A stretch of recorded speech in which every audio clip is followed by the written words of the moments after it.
All right, everyone. Welcome in to the Instant Review podcast. This is week 8. We are almost officially at the halfway point. Next week, we'll officially be halfway through the first ever 18-week NFL season. We debate all the NFL news, injury reports, fantasy football, upcoming game predictions, sports betting lines, and much, much more here on the shore.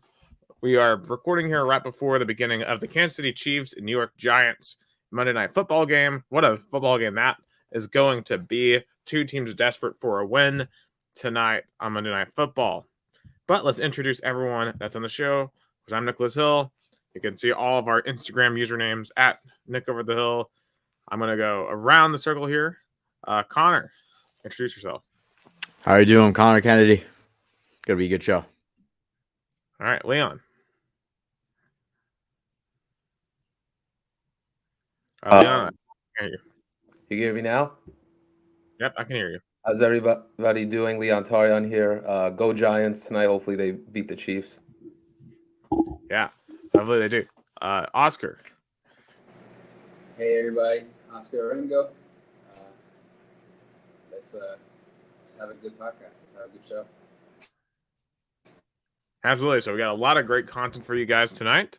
So let's get right into it. So I'm going to kick it over to Leon for our first big story of the day. The story made me very upset earlier this morning. So the first big story of the day is Derrick Henry is out 6 to 10 weeks with a foot injury that will require surgery.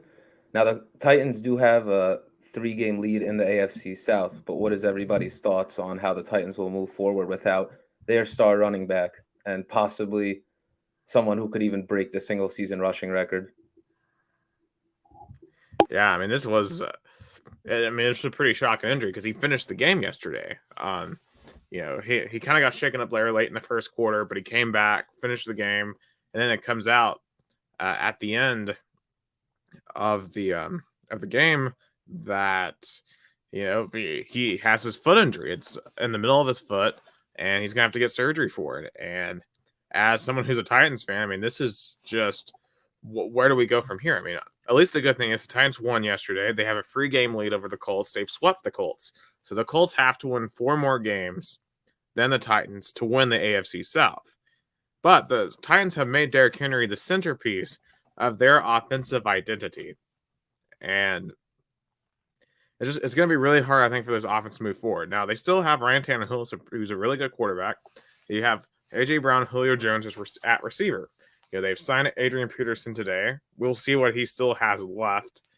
But clearly, this offense is going to have to go from a ground and pound offense, first and foremost, to more of a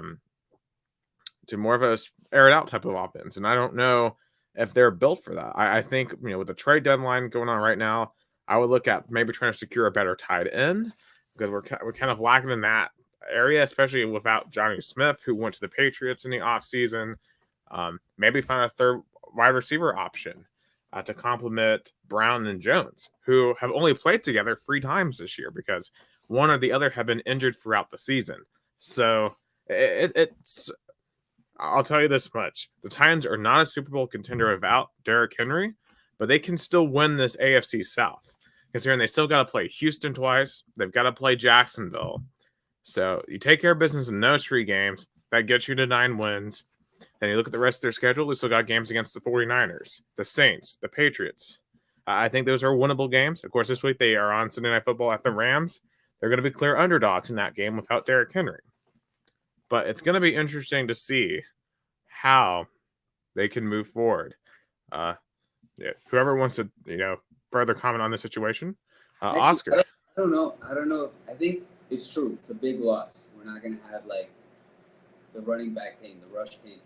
But a lot of teams now they're having running back by committees. We saw with the Jets. We saw with the Eagles. We're gonna see with the Washington football team. You're gonna have those teams that they don't have that dual threat type of running back that can both run the ball and catch the ball, and they're trying to have 2 running backs for those positions. So I think the Titans, they still have a good offensive line. They still have a decent quarterback. They have good wide receiving options. I think they'll be good. I think they were supposed to be built to have a pretty good rushing offense, complementary air attack, but it's always been defense. So No, I think it's for sure. I think they're gonna have the pieces now. They got Adrian Peterson. You got your rushing back, and what was the name of the guy that stepped up for this weekend? It was Jeremy McNichols. I mean, he stepped up. He picked up some receptions. So I think they still have pieces to be successful. Yeah, I mean, there's definitely still talent on this team, for sure. Like I laid out there a minute ago, it's just that the identity of this team has been Derrick Henry for the last 2 years. And, even if you look at the stats and you see Ryan Tannehill is one of the most efficient quarterbacks in the entire league, a lot of that is because teams are so scared of Derrick Henry that they have to compensate for him. And I think now that they don't have to compensate for Derrick Henry, that puts all the pressure on Ryan Tannehill. And I just don't. I mean, even though I like Tannehill as a quarterback, he's definitely an upgrade over Mariota from what we had before. I just don't see Tannehill just all of a sudden turning into like a top 5 quarterback and everything's going to be fine. And that we're just also going to turn into a team that's going to throw 50 times a game and be great at it, even with Julio Jones and AJ Brown. Connor, Leon, do either of you disagree with me on that? Not at all. I mean, we've seen Derrick Henry basically carry this team to wins. These past 8 weeks. But also at the same time, like we saw in that Jets-Titans game, their air attack is still really important to their offensive identity. I mean, without AJ Brown and Julio Jones, like even with Derrick Henry, they still hurt quite a bit.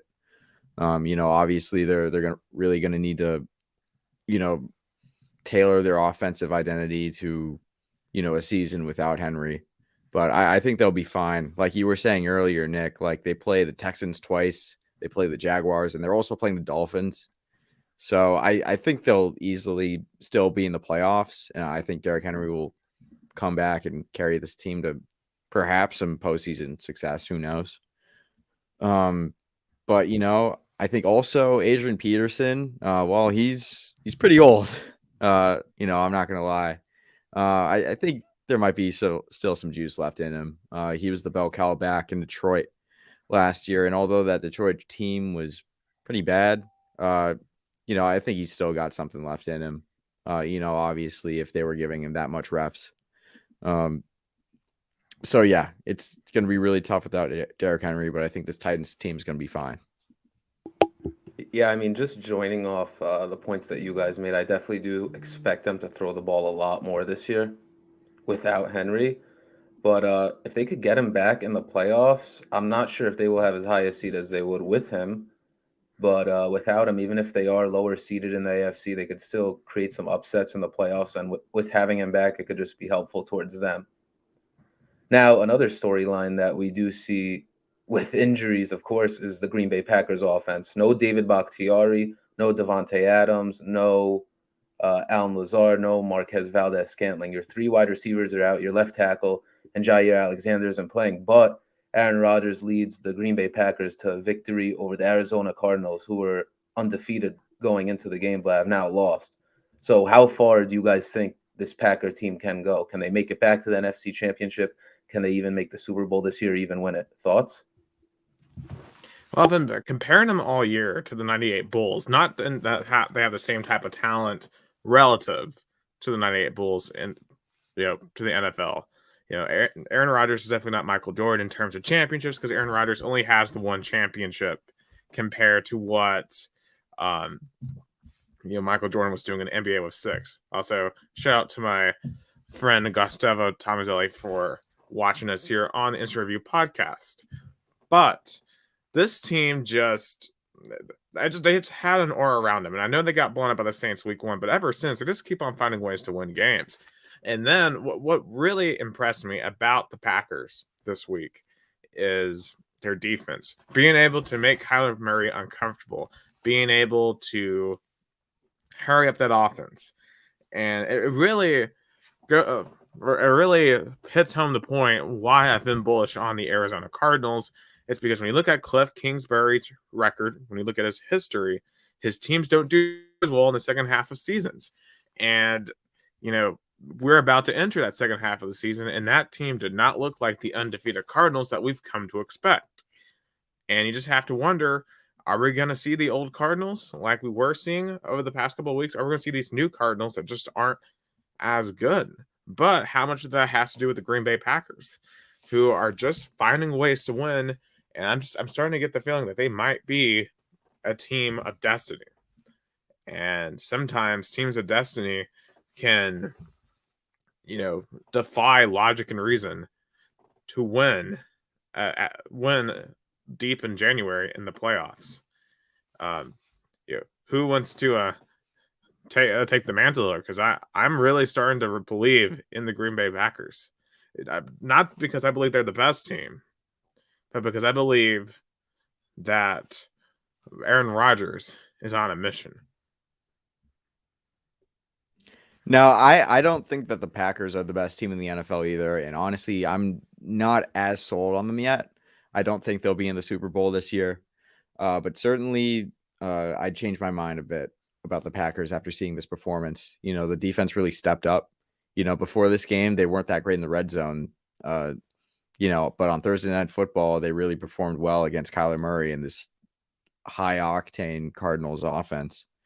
But I think some of this loss can also be credited to a lot of their injuries, especially with J.J. Watt being on RIR for the rest of the season for the Cardinals. Even though he hasn't really been putting up high sack numbers, his QB pressure rate has been enormous, and he's really been anchoring that defense. So that loss cannot be understated for the Cardinals. But also for the Packers, never doubt AR-12. All I'm going to say about that. Yeah, I mean, you're absolutely right about that. Aaron Rodgers, he's a bad man. As Stephen A. Smith would say, just can't doubt him, but can he ultimately get that second ring? We're going to have to wait and find out. Leon, what's the next one you want to talk about? Because we had a guy that I don't think a lot of people heard of before yesterday, who now... before we get into the next story, I was a big doubter week 1 of Aaron Rodgers whenever we were doing our first ever episode, whenever the Saints absolutely obliterated them. But I don't think they could make it back to the Super Bowl, but I do think you're going to see a rematch of the NFC Championship. In my opinion, this is a strong opinion, but I do see the Bucs as a lock for the Super Bowl in the NFC aspect. But let's switch gears over to the AFC. Jets backup quarterback Mike White in his first career start, 405 yards, 3 touchdowns, and 2 interceptions. White started the game 11 of 11, then had 2 interceptions, which really weren't his fault, but he just kept playing well throughout the game. With first-round pick, second overall, Zach Wilson was hurt. So the Bengals were the number 1 seed in the AFC coming into the game, and Mike White was able to knock them off. Do you see the Jets having continued success with Mike White going into next week against the game versus Indianapolis? Yeah, I mean, that's certainly an interesting question because what is Mike White's ceiling? It's kind of similar to Taylor Heineke. Because, Mike White also played in Conference USA at Western Kentucky. Had a pretty good career there, but, it's Western Kentucky, right? No one really pays much attention to a program like that. And really no one paid attention to this guy until he came out and just absolutely lit it up here yesterday. I don't really think he's going to be a long-term solution. I mean, we see situations like this happen quite often where you have a player that comes out of nowhere, has 1 or 2 fantastic performances, and then fizzles away. But you know what this could end up being? This could be like the football equivalent of Jeremy Lin. I remember when Jeremy Lin came out, I think it was 2010, 2011, and just took New York by storm with the Knicks. I feel like this could be the football equivalent with the Jets.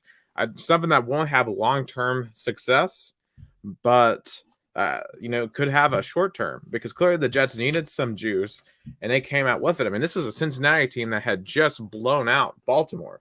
So for the Jets to come out yesterday and to win this football game, and for Mike White to throw over 400 yards, it's just incredible to me to see how this guy ended up was the backup, because Zach Wilson has not looked anywhere near as good at any point this year as Mike White looked yesterday. I mean, part of that is the Bengals just playing an awful game, But at the same time, you got to get props to Mike White and wonder, could he play his way, if not in New York, into somewhere else as a legitimate starter? Because look at Taylor Heineke. I mean, at this point, even with Ryan Fitzpatrick being near ready to come back in Washington, Ron Rivera wants to stick with him. Mike White, if he continues on this trajectory, if he has more performances like he did yesterday, he could find himself in the same spot. What do y'all think? Because I'm not sold on Mike White being a long-term starter in this league, but performances on the field could totally change all of that. I mean, I'm definitely not completely sold on Mike White yet. Obviously, there was a stellar performance on Sunday.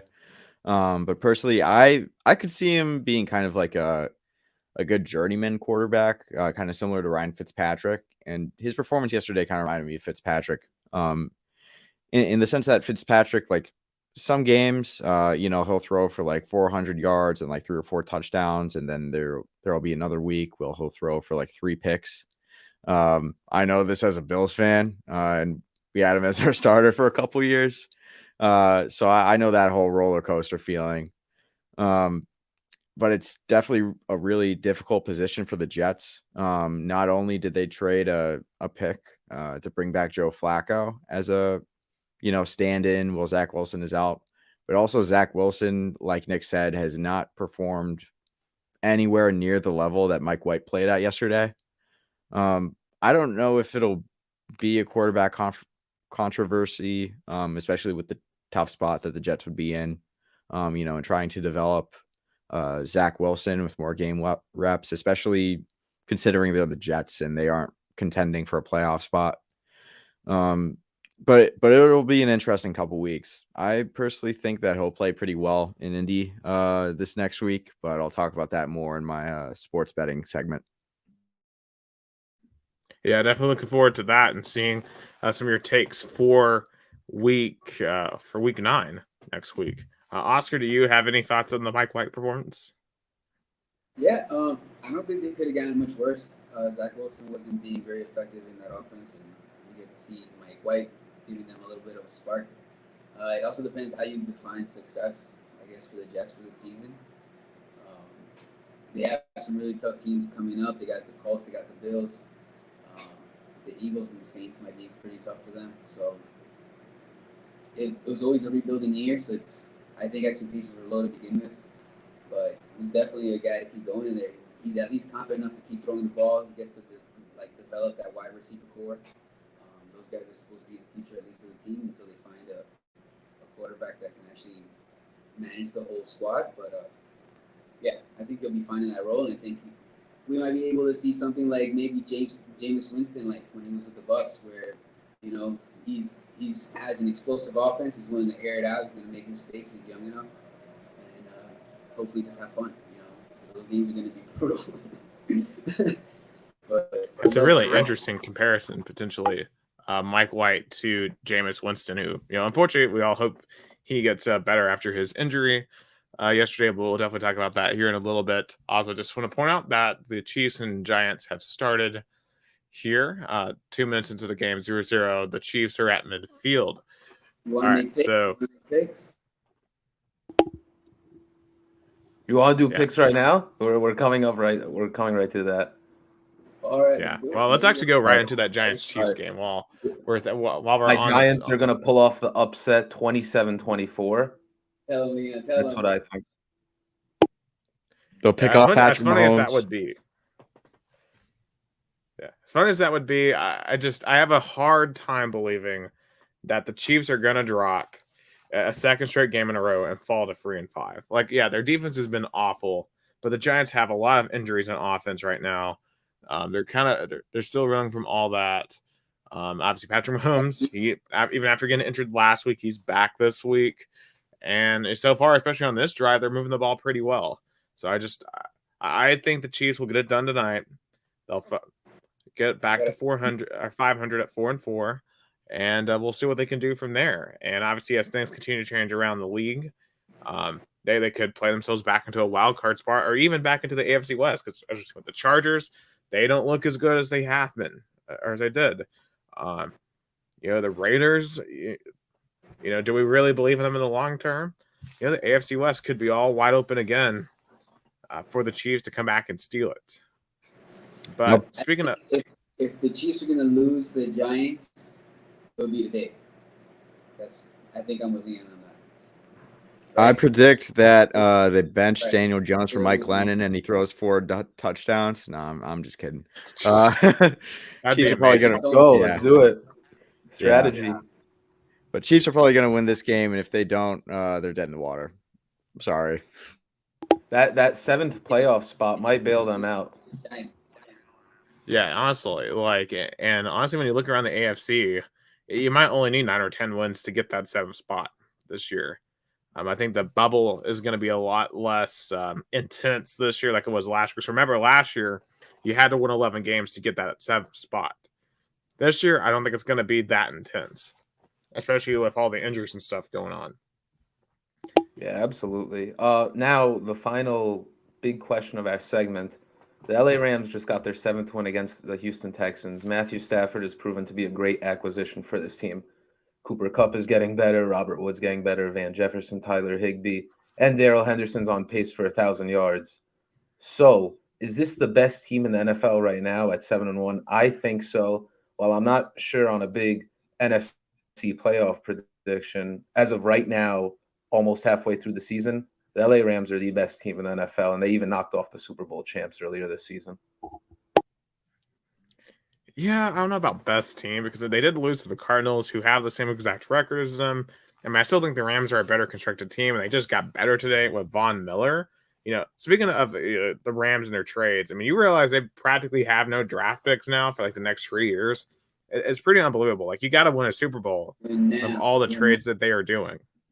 But when you look at their offensive capabilities, when you look at their defensive capabilities, they've got superstars all over the field. And I really do think that the Los Angeles Rams should, be the favorites to be in the Super Bowl. They have what it takes. But the question is, are they going to be able to do it? If it were the Rams and the Packers in the NFC title game, do you trust Matthew Stafford more or do you trust Aaron Rodgers more? If it's the Rams or the Bucks in the NFC title game, do you trust Matthew Stafford more or Tom Brady more? To me, it comes down to, can Matthew Stafford get it done in January? Because we've never really been able to see him get it done in January because he was in Detroit. And he had, 3 playoff games there, never won a single game in January. I have to see him win in January before I'm willing to pick them to go all the way. But I do think they are the best constructed team in the NFC. What do y'all think? I'm not even ready to say that the Rams are the best team in their division, if I'm being honest. I think we'll get a better feel for how the NFC is, going to go in terms of playoff seeding come December.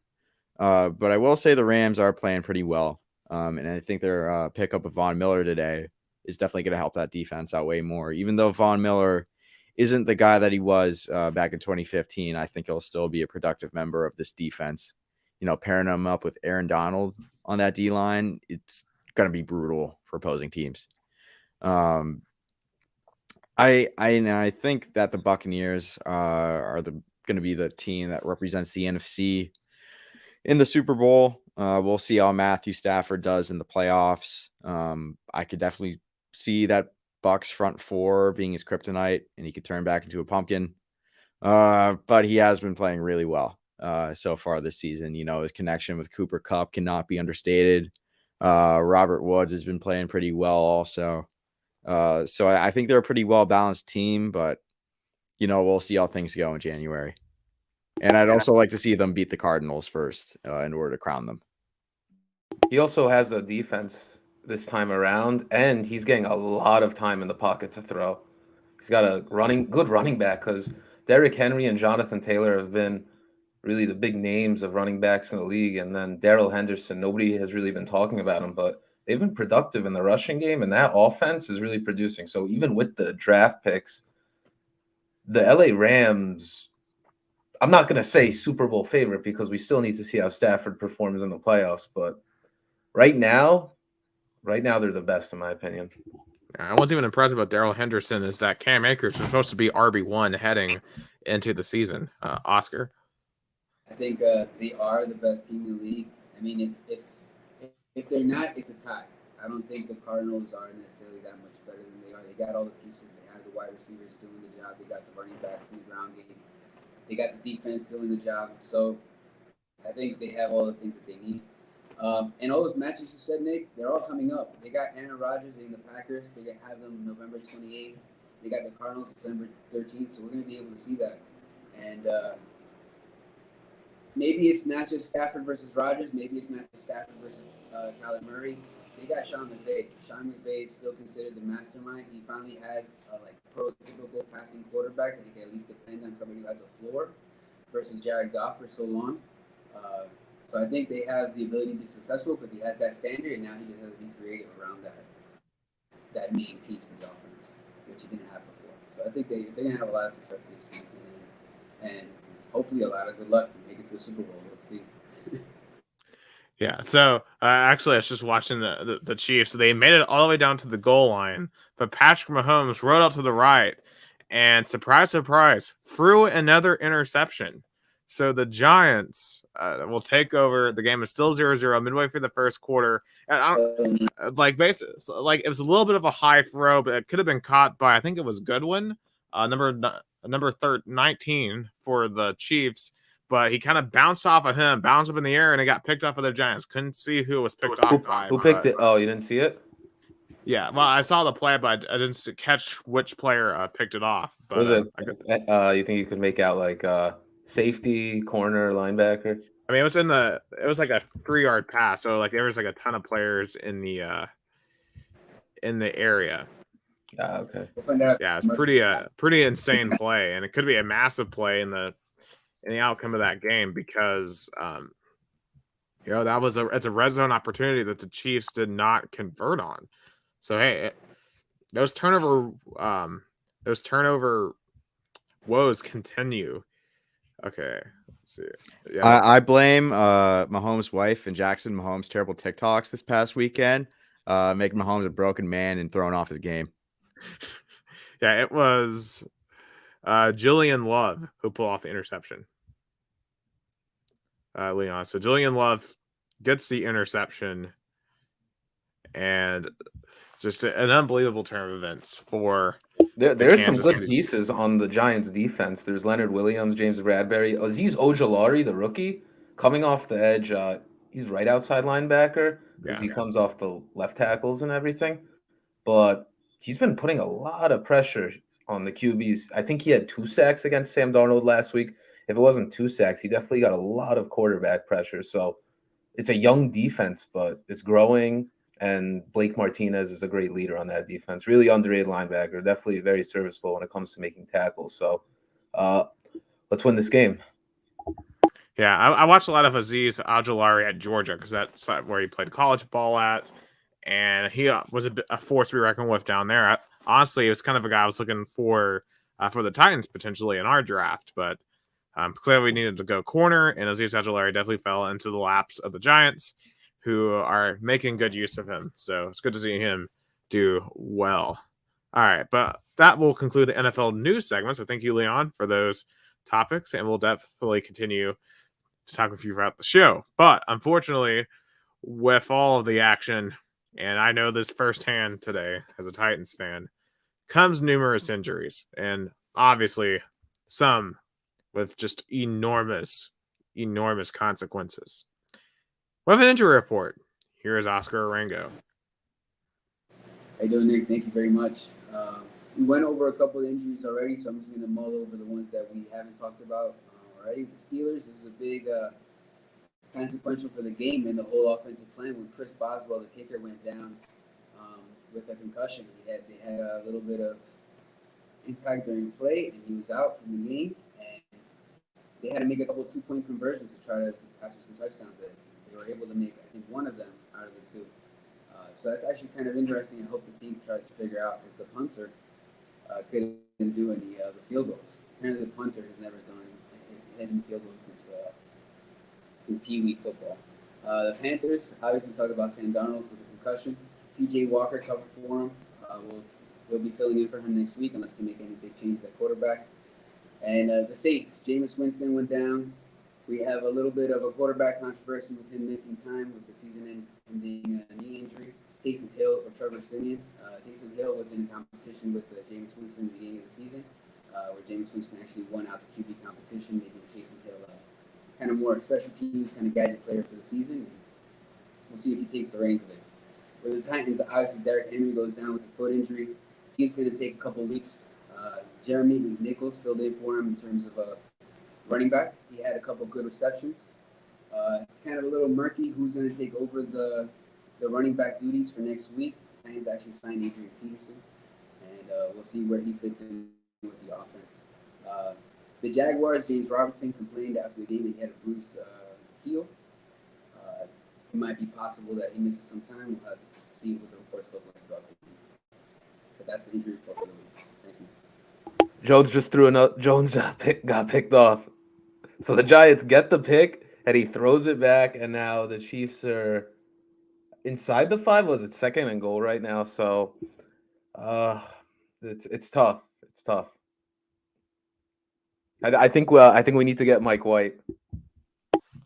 Yeah, clearly Mike White needs to be playing for both New York teams. That's just, I mean, the Giants have to go quarterback next year, right? In the 2022 draft. I mean, that's a topic for a different day. But, like, Daniel Jones can't be the quarterback moving forward. He isn't the answer at all. It's like I'm very torn between that because there are times where he just plays really well. And then there are times where I think he would just fit better in an offense like the San Francisco 49ers. Like, I think that offense would honestly complement him better based on his running capabilities and how they motion out everybody. So it's very interesting to see what they will do next year. Plus, Kyle Shanahan could definitely make into a really good game manager quarterback. Because I think that's what he needs to have, what Jameis Winston has and what Carson Wentz has. Tyreek Hill just got game and managing style of offenses. And I don't know if you already saw that, Leon, but Patrick Mahomes made up for the interception with a touchdown to Tyreek Hill. So Tyreek Hill fantasy owners can celebrate. Their boy gets them a touchdown on the board. 7-0 Chiefs. 6:12 left in the first quarter. So fortunate series of events there for the Giants. I'm just now seeing that interception by Jones. What in the world was he thinking there? But back on the injuries, obviously, I think I also have Derrick Henry. I think the biggest injury story of the day was Jameis Winston, and that was just an absolutely horrid injury that he suffered against the Bucs. His knee went backwards. Never good. He's done for the season. So obviously Trevor Siemian, you might remember him. He started for the Broncos back in 2015. Started that opening night game that they played against the Carolina Panthers in the Super Bowl rematch. The first game they played without Peyton Manning. He played his college ball at Northwestern. And he did decently. I think he was able to help the Saints win. They beat Tom Brady yesterday 36-27. So do we think that Trevor Siemian can be a long-term answer? Of course, there's still Taysom Hill, who's been injured, but he might be getting ready to come back. So Sean Payton may go with him. He said today in his press conference that he feels great about the quarterback situation, even without Jameis Winston. Do we agree with Sean Payton? Do we think that the Saints are in a good quarterback situation? I think that Trevor Siemian is a good stopgap, at least for right now. I've heard like some rumors that they've been in contact with Cam Newton, but I don't know if any of that's true or not or substantiated. Like you were saying earlier, Nick, Trevor Siemian played pretty decently out in Denver. He led them to a winning record in his season as a starter in 2016. And, he did enough for the Saints to win, last night playing the Buccaneers, of course. I mean, it's going to be a tough road for them if they're going to try and make a playoff run. I think they could possibly be the 7th seed in the NFC. I'm not completely sold on Siemian, but we'll see how he does. I think with Sean Payton calling the plays, I think they can make do with Trevor Siemian. So I'm a big Taysom Hill fan for sure. So they just got Mark Ingram. Traquan Smith just came off the IR. Michael Thomas is supposed to come off the IR. Callaway's been doing okay, but we finally get to move him back as like a third wide receiver. I think they're getting a lot of pieces. But looking at, like, you got Mark Ingram on one side, Kamara on the other side, looking at Taysom Hill gives me, like, reminds me of Cam Newton when he first came into the Panthers and how brutal he was when he just came in. He could run too. He had great running backs that he could hand off if he needed to. I think it's going to be real creative for Sean Payton to look ahead and see all his pieces if he has Taysom Hill and he wants to have some fun. Obviously, I think Trevor Siemian can fit in that prototypical kind of throwing quarterback. He had that with Brees, so maybe he can try to recreate that again with this offense. But I think I'd be pretty excited to see Taysom Hill again under center. I think that'd be kind of cool. Yeah, I definitely agree with you on that one. He just brings more of a dynamic to the offense. Although Simeon does have success in the past, the defense might have to bail them out more, and they might have to go to a more run-focused offense on Kamara. Maybe do like 75-25 run pass. So we'll see how that works. I mean, they're already 5-2, so we'll see how much they could grow from there. Yeah, I think the whole potential of Cam Newton being a Saint would be just absolutely insane. I mean, think about this. That would mean they would have both Jameis Winston and Cam Newton on the team who used to be two division rivals of the New Orleans Saints. So just the NFC South is coming together in the Big Easy to keep those Saints going. But and obviously sticking in the NFC South, Sam Darnold, just a rough turn of events. Getting that concussion, he just hasn't been playing well recently. PJ Walker comes out 3 of 14 for 33 yards. I mean, that's kind of heartbreaking to me because I enjoyed watching him with the Houston Roughnecks in the XFL. He looked amazing in that league, but just it doesn't translate, unfortunately, to the NFL. So what should the Panthers do? I mean, if Sam Darnold has to be out, you can't trust PJ Walker, right? I mean, especially considering that Christian McCaffrey has been out. He might be coming back here very, very soon, maybe as soon as next week. But we just have to wait and see on his recovery. And Chuba Hubbard's a good running back, but he's not Christian McCaffrey. And if you don't have Sam Darnold, what do you do with your Panthers when you can't go back and sign Cam Newton? Like the Saints theoretically could. I mean, could they? I don't know. What do you do if you're Carolina? Trade for Mike White.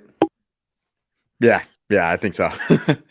No, I think signing Cam Newton in Carolina is going to be like a step backwards for the Panthers organization. I mean, there's a reason why they moved on from him a couple seasons ago. He's clearly not the same quarterback that he used to be.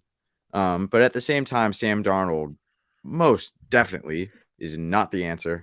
I don't really know why they passed on Justin Fields in the draft for Sam Darnold, but it is what it is.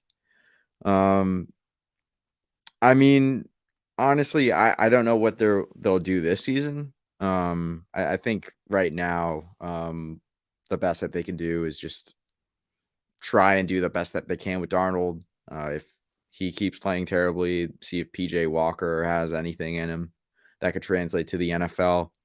And then, aim in this next offseason to maybe draft a QB if there ends up being some guys in this next draft class who can be franchise guys. Yeah, that's all I have to say about Carolina's QB situation. Yeah, and also want to make a quick point too. If you're a fan of a team that needs a quarterback, there's a college football game you might want to watch Saturday. Liberty at Ole Miss. Malik Williams for Liberty, Matt Corral for Ole Miss might be two of the top quarterback prospects going into next year's draft. They're going to be facing off in Oxford, Mississippi. I'm expecting a lot of points in that game. Noon SEC Network. So some teams might be very interested in those two quarterbacks. But any other thoughts on the Panthers?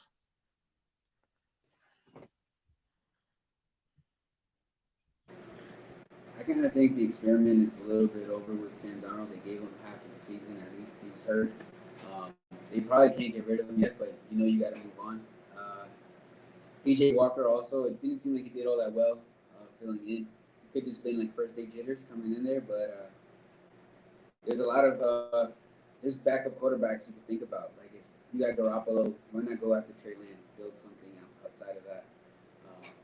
So I think if you're willing to do that, you want to move the guy around, try to do something, make it a rebuilding year. Your offense has been shitty. CMC is out of the game. commit to something. Because if you're just going to compete to be mediocre, then you might as well trade off some pieces, try to get a good draft pick, and do something good. Yeah. I mean, I couldn't imagine the 49ers trading Trey Lance. I mean, their number 3 draft pick after everything they gave up for him, and that'd be a blockbuster trade. You gotta. I still think they missed out on Fields. They did. I agree. I still don't understand why he fell. I mean, I know Fields hasn't been amazing, but he played his best game yesterday. He showed his dual threat capabilities, and really, Chicago just needs a new coach. I mean, Matt Nagy isn't it, so I'm excited to see what he does with someone else. But that will conclude the injury segment. But let's get into some fantasy football, some brighter news. Who are some of the top performances yesterday? Well, we got a lot of quarterbacks actually showing out this weekend. Josh Allen with the Buffalo Bills. He had 29 42 passes, 249 yards, 2 passing touchdowns. Along with that, he rushed for 55 yards and also had 1 touchdown. This guy gave his owners 29.5 points in standard scoring. He's awesome. He's a dual threat quarterback. He'll heat up the yards on the ground and in the air. They have an explosive offense. Mike White, we already talked about him a lot. He's really explosive in his debut for the season. 37 passes completed for 3 touchdowns. Jimmy Garoppolo filling in, coming back from injury for his second game. 17 passes, 322 yards, and 2 rushing touchdowns. He gave his owners 27.3 yards. Tom Brady, keep going. Old man time, and you can't stop him. 28 passes, 375 yards, 4 touchdowns. He did have 2 interceptions, but still an awesome performance. Justin Fields, Leon's a big fan of his. He already mentioned him a lot. 19 passes, 175 yards, 1 touchdown, 1 interception. But this guy rushes for 103 yards and 1 touchdown on the ground. That's the kind of quarterback that will get you a lot of fantasy points, regardless of if the team wins that evening or not. But obviously, one can win. Michael Carter, the New York Jets. Finally, they're trying to see some light at the end of the tunnel with this running back by committee. He performs well, 15 rushes for 77 yards, one of our surprise performances for the week. Mike White as well, again, top performer. And Michael Pittman, wide receiver with the Indianapolis Colts. He had 10 catches for 86 yards and 2 touchdowns. He did great. Nobody really expected this. He's been getting hot slowly. And finally, Carson Wentz found him and fed him a lot. So those are top fantasy performances for the weekend. So looking into next week, who are your top waiver wire picks? Well, like I mentioned before, it's actually been pretty popular having running backs by committees. So if you're looking at you're filling your running back spot, look at the Jets. Michael Carter had a really good game, but Ty Johnson was also really involved in the passing game. He had 71 yards and 1 touchdown. With the Eagles, Boston Scott and Jordan Howard actually stepped up instead of Kenneth Gainwell. So it's something we want to look at. But if you're looking at somebody in the waiver wire, hey, we know Boston Scott, apparently he can run hard, he can run on the ground, so you're going to feed him the ball.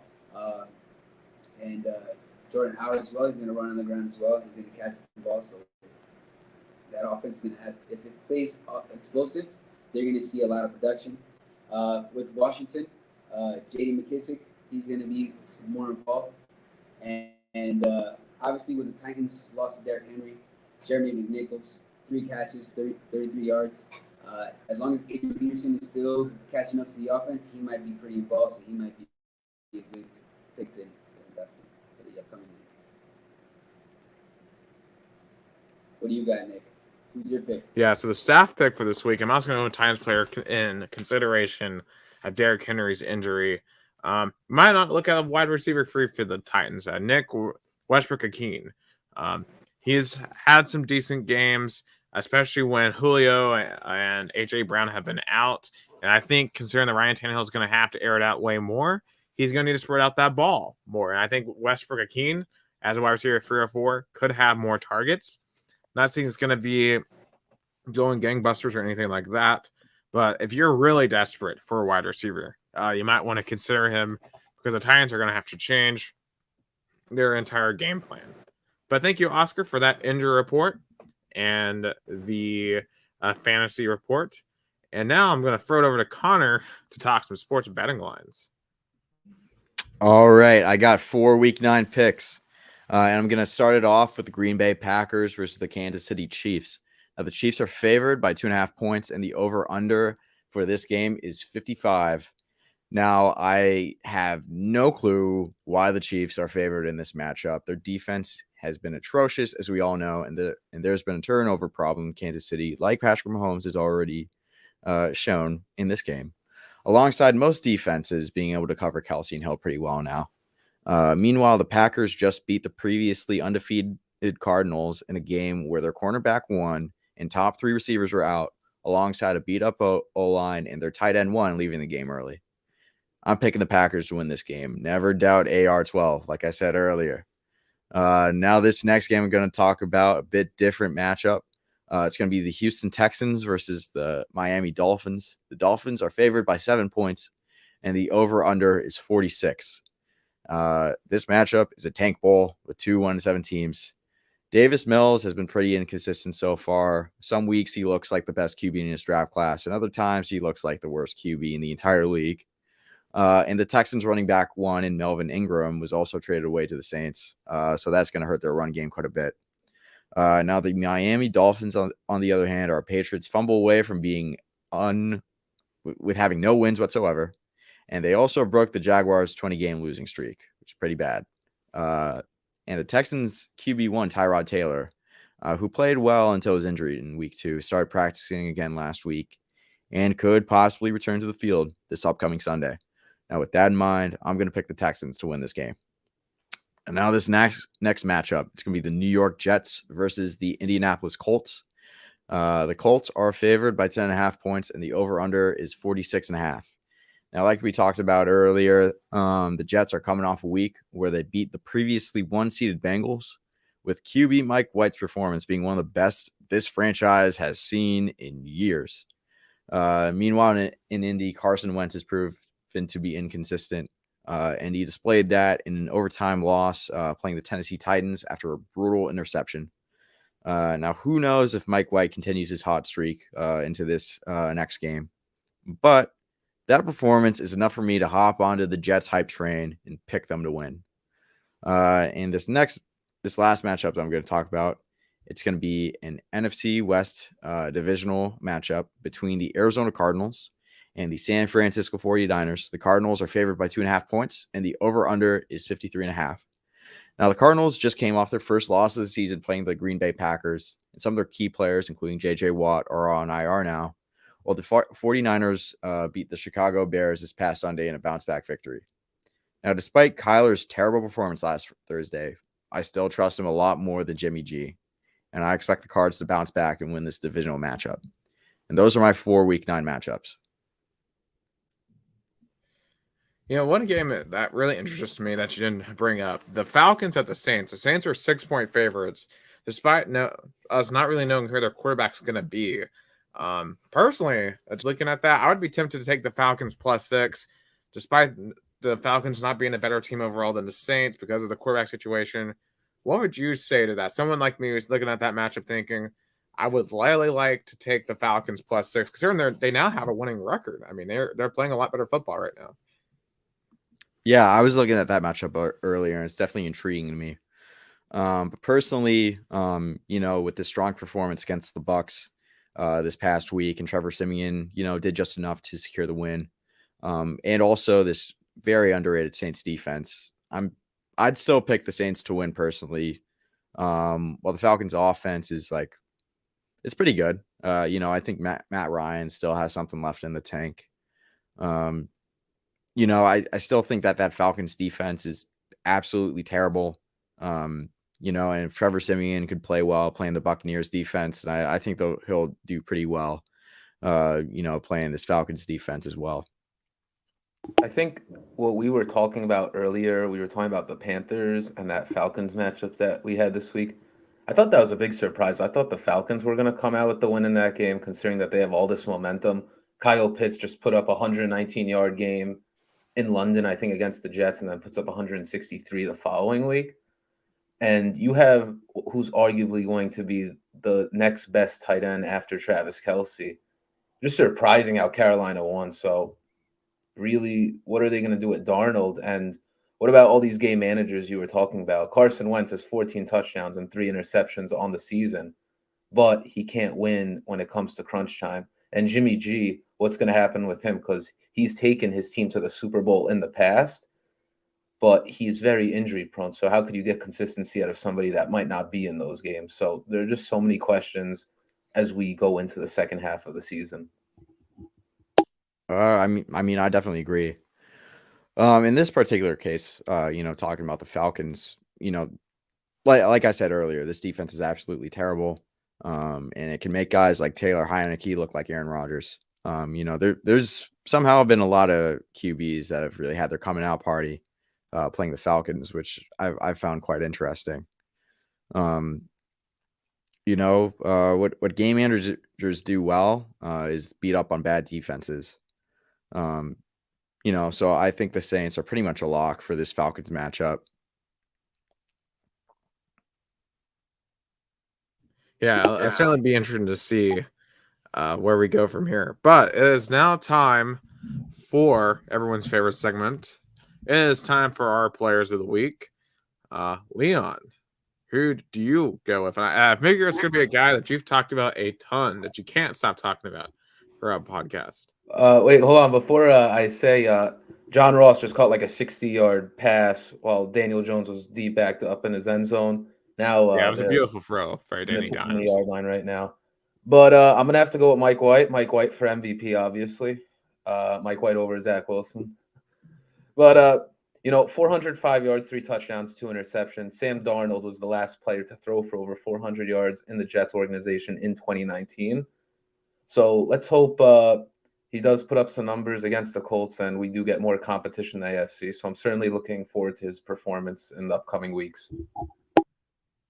Oscar, I think you might have someone on the same team as Leon, but perhaps someone else in that backfield. Both impressed by the Jets. It's the New Jersey connection. I think that's what it was. But Michael Carter, the rookie running back with the Jets, showing us glimpses of the future for that franchise. If he gets to be a part of their offense, he's slowly getting more dominant, getting more work.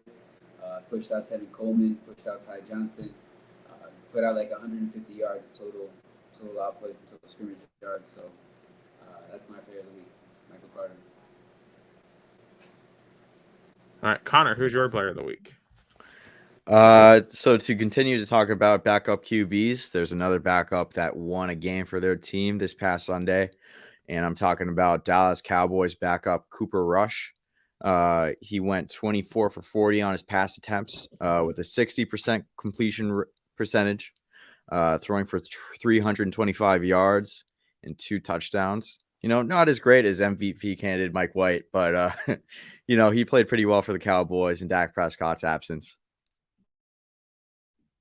Yeah, a really impressive performance to have on Sunday Night Football. May have made himself some money at some point one day. But I'm going to finish off with another backup quarterback, Trevor Siemian. Now, you might be asking, his stat line wasn't very good. 16-29, 159, and a touchdown. But he had no turnovers against a really, really good Buccaneers defense. And was able to make the plays necessary to beat Tom Brady. I mean, how many quarterbacks, especially backup quarterbacks, can say that, come into a game against Tom Brady's team and win? I mean, it just a really, really solid performance. He did what he needed to do. And we'll see if he is going to be the guy moving forward, if they go back to Taysom Hill, if they go bring someone else in. But he did what he needed to do yesterday. And for that, he's put the Saints right back in the NFC South playoff race, a race that we didn't really think there would be. But halfway through the season, the Saints are right there. But with that being said, that's a wrap. And thank you once again for watching the Instant Review podcast. We will see you again next week when we recap all NFL-based news, injury reports, fantasy predictions, and much, much more after Week 9 of NFL action. So for Connor Kennedy, Leon Terrion, and Oscar Rango, I'm Nicholas Hill. Take care. We'll see you next time.